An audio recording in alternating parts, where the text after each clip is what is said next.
Bueno, muchísimas gracias por la invitación. Gracias a Damián, Sebastián. Obviamente esta era una presentación más ligada a profesionales, a nuestros colegas que ejercemos cotidianamente la actividad privada, ya que uno de los puntos que se había organizado, ¿no?, para poder dialogar es saber cómo podemos nosotros redireccionar nuestra actividad con estas nuevas pautas, con estas nuevas legislaciones que están surgiendo día a día, y en qué podemos nosotros impulsar este oficio. A ver, como abogado penalista de la Ciudad de La Plata, uno sabe a qué se dedica, sabe lo que trabaja. Cuando surge la ley, la 27.401, que es la responsabilidad penal de personas jurídicas, empezaron a ingresar los cuestionarios, ¿no?, las temáticas que son nuevas para nosotros. Imagínense que hay cuestiones de índole tributaria, de índole comercial. Creo que en lo personal tuve que hacer foja cero desde la facultad, todo las cuestiones básicas de derecho comercial, cuestiones básicas de lo que es educación financiera. Tomar en cuenta lectura de lo que son las resoluciones de AFIP, de la Comisión de Valores. Son puntos tan importantes y tan interesantes que cuando viene esta ley y toma lectura, pese a que tiene 40 artículos, no es una ley tampoco que pueda darle una desarrollo, una prolongación tan importante, pero sí sucede que en cuanto a la absorción, cuando empezás a darle un poco de intelecto a cada uno de los artículos, decís, necesito una pluralidad de conocimiento, de un tecnicismo que, lamentablemente, para ejercer esta cuestión necesitas todo un equipo de profesionales que te puedan dar en algunos puntos ciertos asesoramientos. Por una cuestión tributaria, como abogado penalista, imagínense, es muy complicado. Como abogado penalista, para empezar a cuestionar puntos de derecho comercial, necesitas también asesoramiento. Como abogado penalista, para observar lo que es justamente lo que surge de esta ley, el famoso compliance officer, porque es una actividad nueva que realmente les recomiendo que puedan meterle un poco de énfasis a la lectura de la ley, y también que hay, pero ya hace tan poquito que estamos, creo que ya hace un año y meses que está implementada la ley. En lo personal, yo es lo que hablé hoy justo con Germán ahí previo al inicio de la jornada. Para mí, yo no estoy de acuerdo que esto sea una cuestión sancionatoria. Esto para mí es de índole, de sancionatorio penal. Esto para mí es una cuestión de índole de sancionador administrativo. Hecha la ley, hecha la trampa. Nosotros como defensores podemos enseguida, en forma inmediata, encontrarle la vuelta y encontrarle el vacío legal. Porque es una ley que, en lo personal, por lo que vos vas tomando lectura y vas tomando algunas notas de legislación comparada y jurisprudencia, es mínima lo que hay, pero no en lo nacional. Aquí en forma interna, pese a que hace poquito que está, no se ha encontrado hasta el momento una responsabilidad penal de un ente corporativo. Porque más allá que ahí existe un número clausus de cuáles son los delitos, la tipificación que pueda llegar a ser sujeto pasivo de la persona jurídica, no es sencillo poder aplicarle este grado de responsabilidad de imputación. No es sencillo, y menos aún con abogados penalistas detrás, que vamos a estar permanentemente encontrándole la vuelta para, obviamente, ver que esto va a ser muy complicado poder imputar a un ente ideal, ya que, por supuesto, depende de cada sociedad, cada entidad, cada asociación civil, cada fundación. No todos tienen la posibilidad de poder encontrar, generalmente en las sociedades anónimas. Es muy difícil, están creadas a ese efecto. O sea, una sociedad anónima en la cual tenés una formación de fantasía, para hacer una investigación completamente eficiente, para poder encontrar quiénes son los socios de una sociedad anónima, los integrantes de una sociedad anónima, es complicado, y menos aún ejercer justicia como corresponde, porque vas a encontrar quiénes son los que son los prestanombres y que no sacaron el provecho de sí para darse ese lujo o de beneficio económico. Por eso la ley, más allá de poder denotar algunas cuestiones personales, yo creo que en el desarrollo, desde que esto fue trabajándose desde hace muchísimo tiempo en nuestra República Argentina, en cuanto a lo que es debates, presentaciones de índole de lo que es el Poder Ejecutivo con la política criminal, en relación a lo que fue el largo debate en el Congreso, porque Cámara Alta y Baja venían permanentemente en discusiones que estaba puramente reflejados con uno de los grados de imputación, una de las figuras, que es el famoso delito de cohecho. Una de las críticas que siempre tuvo la legislación argentina en relación a los organismos internacionales justamente es, como ya seguramente vamos a seguir el mismo hilo conductor, lo que es el delito de corrupción, cómo la República Argentina no ha robustecido en tanto tiempo delitos contra la corrupción. Justamente, ¿por qué? Porque tardan muchísimos años en poder determinar fehacientemente dónde está la responsabilidad penal y dónde está, por ejemplo, en este tipo de entes corporativos, dónde está el corte, dónde está el filtro, a quiénes vamos a ser responsables. La ley es muy ambigua. En lo personal, hay otros autores que realmente van directo a lo que es el análisis de lo que es la responsabilidad penal, la imputación objetiva, como ya recién hace un poquito dijo Germán. Es cierto, y autores como Günter Jacobs que lo toman en cuenta de acuerdo al rol de cada uno de los sujetos, ahí encontrarían un poco la responsabilidad penal. Yo en lo personal creo que esto es una cuestión, para mí, que genera un efecto disuasivo, preventivo. Esto va a ser muy complicado que una persona jurídica termine con sus integrantes como un apoderado, un tercero que está interpuesto para sí, para sacarle un beneficio a la sociedad. Es muy complicado. Son 40 artículos de los cuales la mitad de la ley establece pautas de integración.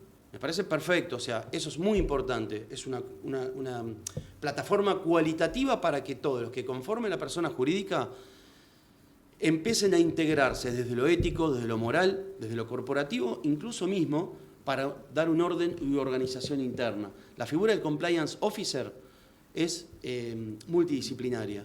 Tenemos contadores, abogados, hay personas que, por ejemplo, hacen un curso y tienen la categoría de compliance officer y se dedica. La verdad es súper recomendable para quien le interese el tema corporativo. No tenemos en la Ciudad de La Plata, al menos no conocí yo, alguien que se dedique al tema hasta el momento. Sí que hayan tenido conocimiento, pero bueno, no se da en nuestra ciudad, pero sí en el ámbito de la Ciudad de Buenos Aires, que obviamente ahí están las empresas multinacionales y que de por sí, ¿por qué están interesados en el compliance officer? Son los encargados de recursos humanos, del área legal. Se va diversificando la tarea, pero hay un integrador que tiene ese título.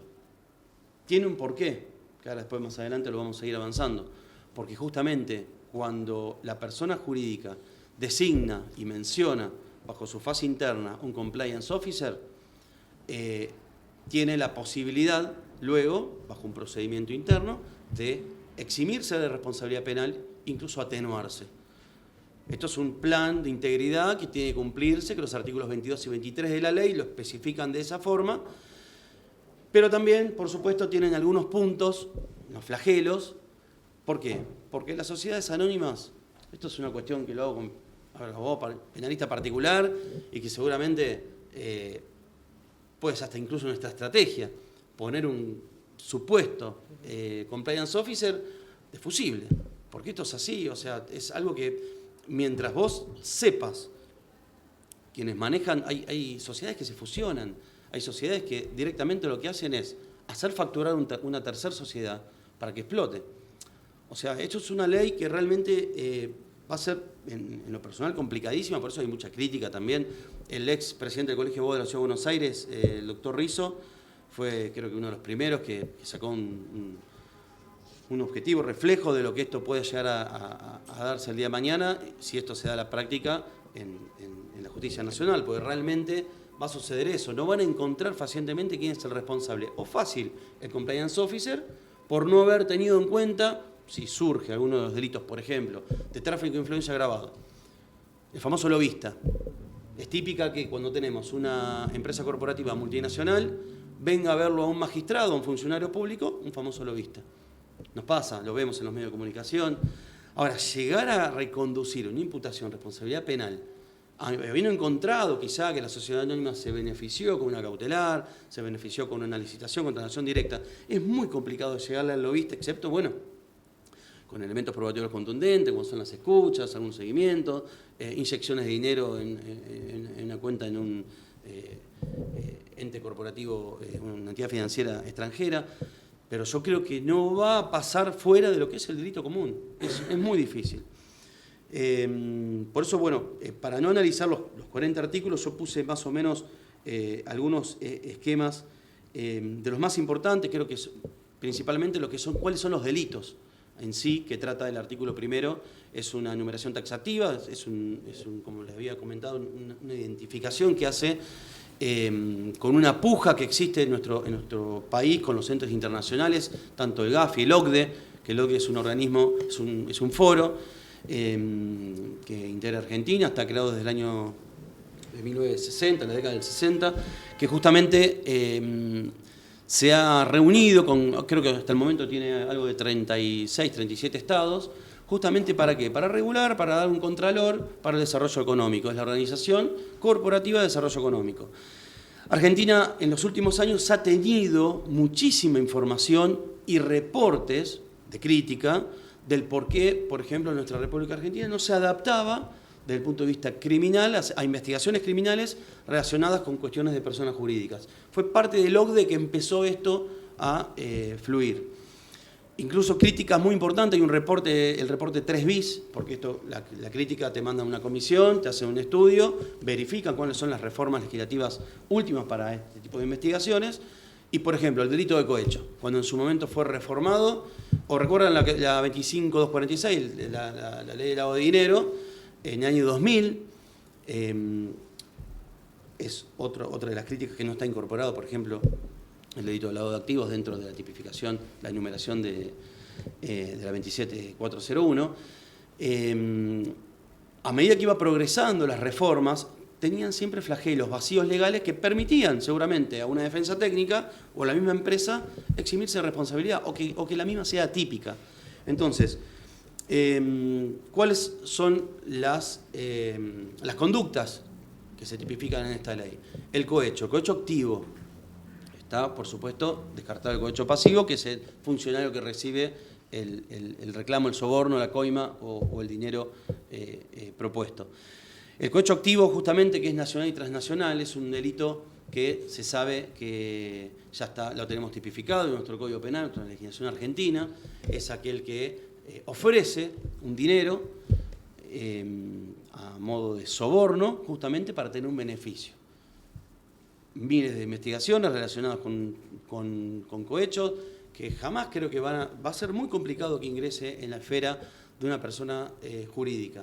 Porque generalmente, por más que tengas un provecho adecuado, una resolución administrativa, puede ser una ordenanza a nivel municipal, una licitación, una contratación directa. En lo personal, yo creo que si se encuentra a quién es el que hace la propuesta de dinero a un funcionario, por supuesto que ambos, con cohecho pasivo al funcionario y activo a la persona interpuesta que va a ofrecer, va a ser la tipificación ordinaria. Es muy complicado que ingrese a una persona jurídica, pese a que quizá el dinero se ingrese, obviamente, o la actividad se ingrese en beneficio de esa sociedad. Pero bueno, eso puede también, obviamente, avanzarse, ir depurando algún tipo de secuelas que puede dejar la ley y seguramente se puede mejorar. Otro de los puntos es del tráfico de influencia, como le dije al principio, el tema del famoso lobista. ¿Cuántos se están ingresando hoy en día en investigaciones con personas que van por interpuestas personas? Lo hemos pasado nosotros en nuestra ciudad, con magistrados, con ex fiscales que venían en nombre de y salían resoluciones judiciales. Se estuvieron investigando. ¿Qué es lo que sucede a nivel empresarial? El famoso lobista que ha tenido la posibilidad de poder acercar a una empresa la oportunidad de que ese acto administrativo sea positivo, para que puedan darle, por ejemplo, una contratación directa o una licitación, adjudicación de una licitación. Esto es lo que esta calificación del tráfico de influencia va de la mano en el artículo primero de la ley 27401. Van de la mano porque ellos toman en cuenta que de por sí el móvil, el aprovechamiento económico, el beneficio económico. Otro de los puntos, por ejemplo, es el enriquecimiento ilícito, que sabemos que es un delito autónomo, es un delito que está criticado en algunos puntos, como Marcelo Sanguinetti, que había planteado la inconstitucionalidad por el tema de la reversión de la inversión de la carga de la prueba, que se decía no puede ser que un organismo per se intente demostrarse que esta cuestión es ilícita o existió un aprovechamiento o un indebido incremento patrimonial y que le reviertan al denunciado tener que justificar sus ingresos. No solamente por una cuestión que le ingresó en forma automática dinero, sino también se ha analizado las personas jurídicas, aquellas que han cancelado en forma inmediata una cuenta. No solo son los socios, como dije al principio, ¿quiénes son los que tienen el alcance como sujetos pasivos de la acción? Un intermediario, el apoderado, que nosotros a veces como abogados trabajamos para una empresa. Es muy importante estar al tanto justamente de esa situación. Nosotros participamos como abogados, como apoderados, pero para esta ley nos llevan puesto. ¿Por qué? Porque nosotros tenemos que técnicamente hacer la mejor labor posible. Ahora, si vos estás observando que es una creación de una sociedad que a los 30, 40 días hizo 2 operaciones, seguramente va a haber un informe, un ROS, que te comunique y vas a entrar en una investigación. La sociedad anónima, recuerden, efecto fantasía, y vas a ser el único expuesto para empezar a dar todo este tipo de respaldo. Es una cuestión de que la ley en esos parámetros va a tener que depurarse. Otro de los delitos son los balances falsos e informes falsos. Por supuesto que esto se integra dentro de lo que es el departamento contable de una persona jurídica, pero también el ocultamiento. Son delitos que son independientes por sí, pero también dentro de lo que es el esquema de la persona jurídica, las investigaciones, la Oficina Anticorrupción, en forma independiente, ha logrado, de estos últimos años, meterse en cada una de las tareas corporativas, en conjunto, por supuesto, con la FIP, para poder determinar cada uno de los informes si son positivos y falsos. Y cuando no son falsos, son positivos, pero no son falsos, o sea, porque no son debidos en cuanto al contralor que vienen ejerciendo. Esto, por supuesto, tengo que siempre consultárselo a gente que está capacitada en la materia. Te dicen, no, a veces, no son falsos, pero realmente no tienen coexistencia para poder, no tienen contundencia para hacer un reporte dentro de una resolución de AFIP. Entra dentro justamente de una de las calificaciones legales que integra el artículo 1 de la ley. El otro es la concusión. La concusión, justamente, que a veces no solamente la concusión va por el lado del tema del dinero, la conclusión que le exige o le pide al tercero, que es un funcionario público, que ahí está la discusión después si la ley te habla de la que es el funcionario público nacional e internacional, porque a veces las personas jurídicas trabajan a nivel, esto por una cuestión, hoy estaba viendo y más, le saqué una foto cuando Germán Alegre hablaba de la trama, ¿no? De la trama privada que realizaban las empresas. Es típico de las empresas privadas tercerizarse. Yo contrato, yo te doy la licitación pública, pero como sé que después todos los empleados, los trabajadores, me van a ir a mi contenido patrimonial, ¿qué es lo que se hace? Se mete para hacer la facturación una sociedad anónima, una sociedad trucha, al efecto que sea el fusible y que explote. De esa sociedad tercerizan otras. Acá hubo una radio muy importante en la Ciudad de La Plata que en su momento tuvo ese tipo de investigación. Tiene 400 demandas laborales, pero claro, están yendo contra los insolventes. O sea, pero a quien le ingresó en negro todo ese dinero no llegan nunca. Creo que este punto del último delito que tipifica justamente la ley va en relación a eso. Otro de los puntos principales de los responsables, el alcance de esta responsabilidad delictiva, es que no admite el delito culposo. Es dolo directo y con la intención de, distinto que ahora vamos a hablar, que es justamente donde da el diagrama en los artículos 22 y 23 de la ley, el compliance officer. Ese sí puede pecar de negligente.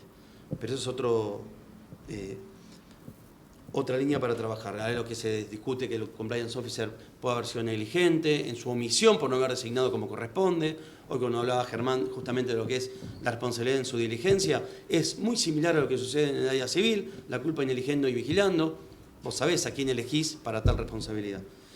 Y otro de los delitos justamente es la negociación incompatible, la negociación incompatible con la función del cargo. ¿Qué es lo que sucede en estos casos? Muchísimas personas jurídicas tienen dentro de su seno familiares. Yo tengo el nexo con el funcionario público que me va a dar esa contratación directa, pero por supuesto tengo un familiar, como funcionario público, tengo un familiar que tiene una SRL. Entonces yo hago que esa SRL o esa sociedad anónima, a ver, para explicarlo bien, tergiverse los fondos, tergiverse las inversiones. Entonces, cuando se determina justamente en una investigación de que esa empresa tercerizada es pariente, digamos, o amigo, o el funcionario público tiene interés, entraría justamente esta imputación dentro de la 27401. Por supuesto, les reitero, esto en lo personal para mí es muy complicado. Esto no va a salir de una responsabilidad penal ordinaria, una tipificación o una jurisdicción, obviamente, de índole nacional, pero realmente me parece que esto, para poder darle una responsabilidad penal fehaciente y contundente de la 27401 a cualquier integrante de la sociedad, se le va a ir con esta calificación ordinaria. Esto, creo que aplicar la ley va a ser muy complicado y soy sincero, en cuanto a uno, yo terminé la diplomatura en la Universidad Austral, dialogué con muchísimos compliance officers, penalistas éramos pocos. Le digo porque tiro esto porque también es importante, que es una actividad nueva muy importante, muy interesante. Les repito, es algo para que puedan empezar a adentrar en conocimiento. Lo otro día lo hablé con un colega en la materia y me dijo, mirá, ¿sabes que me contrataron de tal empresa? Bueno, metete ya y armate un departamento de compliance, le dije. ¿Y para qué? Armátelo. Está buenísimo. Le digo, mirá, armátelo, vos no te preocupes. Después hay gente que se dedica a una cuestión social, recursos humanos. Vos mismo armá tu pyme. Vos mismo armá tu pyme. Es una idea brillante. Lo digo por una cuestión, a ver, de apertura para los colegas que a veces les gusta lo penal, pero también les gusta la cuestión corporativa. Es interesantísimo. ¿Por qué? Porque la empresa lo que necesita, ninguno te va a contratar al penalista, al civilista, al comercialista, ¿no? Generalmente tiene un departamento legal que hacen un tutti frutti. Pero aparte te van a buscar el compliance officer. Un abogado que dice, no, yo tengo acá un departamento de compliance, se los puedo armar. Te digo porque siempre es bueno, es importante. El compliance officer justamente se decanta del artículo 22 de la ley. Y el artículo 23 te hace todo un lineamiento de cuál es el plan de integridad. Un plan de integridad que realmente aporta a lo que quiere justamente los organismos internacionales, a que salten temas de corrupción, a que empiece a haber yo creo que está hecha también para que de por sí en la cuestión de organización interna el empleado tenga posibilidades, atribución y legitimación para denunciar a su jefe. ¿Por qué? Tiene un nombre, el empleado denunciante, creo que ayer fue el Día Internacional se llama whistleblower.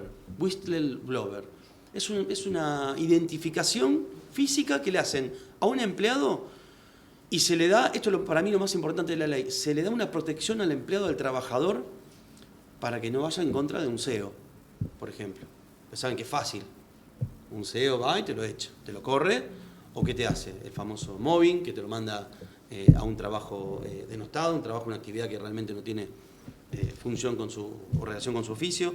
Bueno, el oficial de cumplimiento lo que hace generalmente es integrar, que es lo que pidió el Estado también en la ley, el proyecto de ley en materia de política criminal, que haya permanentemente un grado de colaboración entre el compliance officer, el CEO y el trabajador.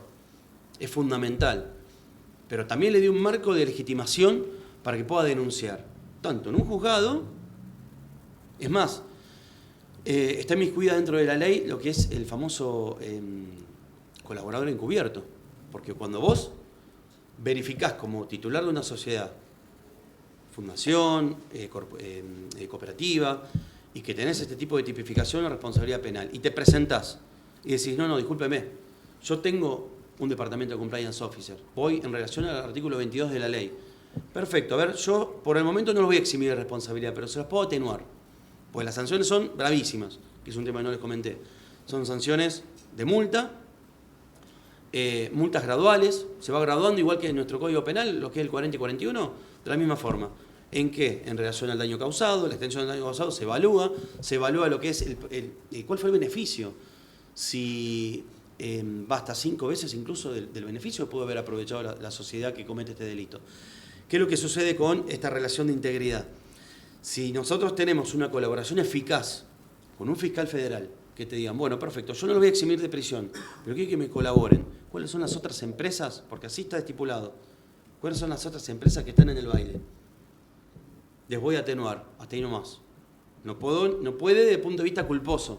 ¿Me entienden por qué a veces la ley es más complicada? En cambio, ¿cuántos tenemos acá en provincia que todavía no está estipulada la ley de arrepentido? Sin embargo, están haciendo, creo que un mix, que cuando vengan los juicios vamos a empezar con las nulidades, porque hay cuestiones que van como arrepentido, a pesar de que dan con su consentimiento, y sin embargo, en esta índole, esta legislación nacional no van a poder ser de índole culposo, va a estar complicado, pero sí la atenúa la responsabilidad, que es, le baja la multa, si le daba la advertencia de que si yo te encuentro responsable como un delito de cohecho, se te está por revocar la licencia, se te está por revocar el acto administrativo, es una forma no te digo de amenaza, pero una forma también de decirles, por eso se denomina que es una ley para mí con puro efecto disuasivo y preventivo.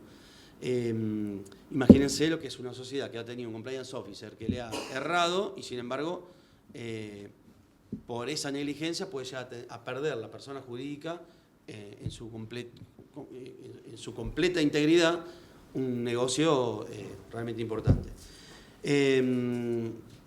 Yo acá les traje más o menos un trabajo que me dio uno de los compliance officers que me dieron allá en la Universidad Austral, que después, obviamente, con esto ya salen a trabajar.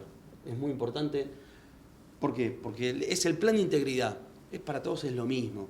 Por supuesto, después vos lo adjudicás o lo vas reformulando, lo vas reprogramando en virtud de qué tipo de persona jurídica trabajás. Si vos trabajás en un supermercado, vos sabés que el plan de integridad va a estar relacionado con los recursos humanos que le des a los empleados, los beneficios, qué tipo de premio y castigo. Tienen a veces algunas cuestiones que, por supuesto, no está muy relacionado. Yo les había traído un cuadrito también, bueno, que armé medio casero. ¿Qué es lo que sucede, por ejemplo, con los empleados que tienen problemas con sus compañeros? Problemas con... O sea, es un punto amplio que se excede la ley más a una cuestión de índole laboral y comercial. Por eso no es netamente penal. Es una ley que ha dado un efecto disuasivo para que el mismo empleado diga, pará, el compliance officer diga, si esto le pifio, no, señor CEO, discúlpeme, yo en esta no entro, pues me llevan puesto. Entonces, acá los apoderados, que somos los abogados que a veces trabajamos en esa cuestión, los contadores que sin perjuicio que una defensa, una técnica defensiva puede ser generalmente, que acá hay muchos abogados defensores particulares, hemos hecho lo que es el planteo de un error de prohibición, la prohibición de regreso, que decimos, no, mi cliente no tiene nada que ver, el contador manejó todo. Bueno, compliance officer un poco hace esa integridad. Es un trabajo muy importante. Acá les decía, por ejemplo, qué es lo que puede suceder con el trabajo de compliance officer frente a un esquema delictivo, ¿no? Hace la presentación, el apoderado puede manifestar que nosotros hicimos toda la integridad como corresponde y después puede pasar que justamente haga todo lo contrario, que diga, no, mire, yo el plan de integridad lo presenté, pero mis superiores jerárquicos no me permitieron ingresar a este plan de integridad. A esos les desliga responsabilidad y la pena va justamente, la sanción o la responsabilidad penal va directamente a los titulares de la sociedad. Está en forma enumerada taxativamente en el artículo 23 todos los lineamientos de un buen plan de integridad. Es larguísimo, pero no porque la enunciación y numeración es larga, sino porque cada uno tiene...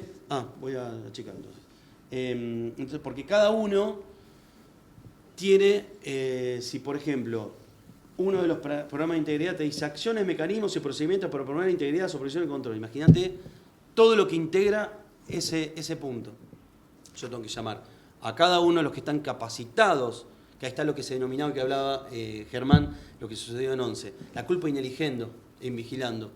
Yo voy a ser responsable, ¿vos qué pusiste en un supermercado o por una empresa automotriz? No, puse para que justamente ejerza el contralor de la materia prima al hombre que estaba haciendo la limpieza. No, maestro. Entonces, si surge que hay una cuestión y después se termina con ese tipo de camionetas, una empresa automotriz, estoy tirando ejemplos así a mansalva, pero imagínense, la persona jurídica va a ser responsable. Hay un fallo de Toyota muy importante en Suecia que justamente a pesar de que muchos países nórdicos, europeos, tienen responsabilidad penal de personas jurídicas, sin embargo no han sido imputados por esa ley, sino en forma personal por la negligencia de todo el personal que trabajó y que quizá en esos móviles no incorporaron todo el tecnicismo posible para poder zafar de esta responsabilidad penal. El tema de compliance es simple, es una cuestión de que, como dije, es multidisciplinario, es importantísimo, es largo. Yo agradecido a Damián y a Sebastián que me han convocado y por supuesto a las autoridades del colegio, pero como él ya adelantó, vamos a trabajar en un instituto, un equipo para lo que viene. Vamos a invitar compliance officer, vamos a invitar abogados penalistas que se dedican en Capital para que pueda darnos un poco de... Porque imagínense, yo puedo hacer una asistencia, he realizado asistencias técnicas a quizá un socio de una empresa, pero realmente con este tipo de órbita legislativa, que todavía no hay en la Ciudad de Buenos Aires, en el ámbito federal, va a ser complicado. Cuando nosotros tengamos la posibilidad de poder invitar, seguramente vamos a trabajar con un equipo técnico y nos pueda dar una mano, pero realmente les digo, el sistema de riesgos es importantísimo. Y la labor de compliance officer y compliance criminal, que es lo que nos da a nosotros, va a ser algo como para que de acá a unos años empecemos a capacitarnos y empezar a vendernos con un buen producto para trabajar. No está todo perdido, o sea, laburo, si nos sabemos ingresar y entrar en el tema, les digo porque yo hice una diplomatura, éramos 3 abogados penalistas, y todos me decían, no, mirá, yo hice una tecnicatura y ahora soy compliance officer de tal empresa. Es buenísimo, realmente, y empezás a adentrarte en situaciones y armás un equipo multidisciplinario que es interesantísimo. Así que bueno, se los recomiendo para empezar a tomar un poco de lectura. Muchas gracias.